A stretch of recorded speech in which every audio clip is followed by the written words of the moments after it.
The Manson family, Jonestown, Heaven's Gate, all cults you've probably heard of thanks to their irrational and outrageous ideologies that not only did grievous harm to society, but also to its own brainwashed members. As an ecosystem advocate working on forest preservation in the US, these days the religious sect I'm most disturbed by is what I call the CLEARCUT Cult. These are folks who not only believe that tearing apart millions of acres of biodiverse, carbon-storing forests is a good idea, they launch personal attacks against anyone who so much as suggests there might be the slightest flaw in their taxpayer-funded experiments on publicly owned lands. While most cults are made up of fringe social outcasts, the CLEARCUT Cult is peopled primarily by corporate interests, decision makers, and gatekeepers, such as the logging and biomass energy industries, the wildfire industrial complex, land management agencies at the federal, state, county, and municipal level, many elected officials on both sides of the political aisle, a surprising number of reporters and media outlets, and even some extremely well-funded, self-proclaimed environmental groups. Of course, an argument can be made that those of us trying to protect natural ecosystems are also in a cult. Even if true, the difference is in power and influence. We don't have hundreds of billions of dollars, much less taken from the pockets of taxpayers. We can't make policy, and we have little to no sway over elected officials. The most disturbing part of the CLEARCUT Cult is not simply the egregious ecological damage they're doing to public lands, the protection of which is the only way for the U.S. to meet its international responsibility for ecosystem preservation under the Global Biodiversity Framework or climate targets under the Paris Agreement. Nor is it the increased fire risk to communities by opening previously dense, cool, moist forests to sunlight and wind.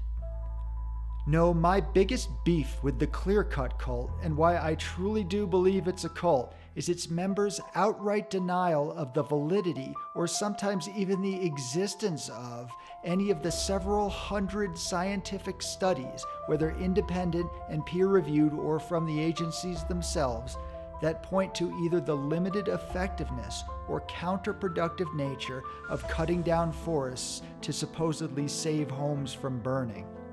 The most some of them will ever admit is while there might be a handful of legitimate studies out there that contest their logging frenzy, there just so happens to be more studies concluding otherwise, leaving out the fact that close to all the studies they favor are funded by the U.S. Forest Service, the very agency that counts on taxpayer dollars to carry out the federal timber sale program and other logging across our national forests. Indeed, if we go by their scoring, it's a rigged game, as there will never be the number of independently funded studies as there are government or industry studies, including from many universities, most of which just so happen to focus on findings that support the pro-logging narrative, while pretty much ignoring any data that doesn't. Of course, as with any ideological sect, the CLEARCUT Cult doesn't simply believe it's not doing anything wrong. Its members think of themselves as saviors, in this case of our forests and communities,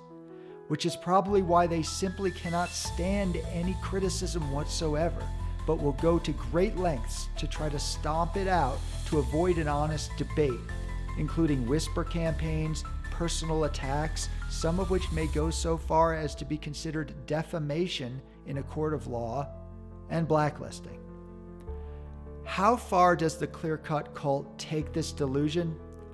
Not only will its adherents not say or write the term logging to describe its most sacred ritual, they insist that anyone using the dictionary definition of the word, quote, the activity of cutting down trees in order to get wood that can be sold, unquote,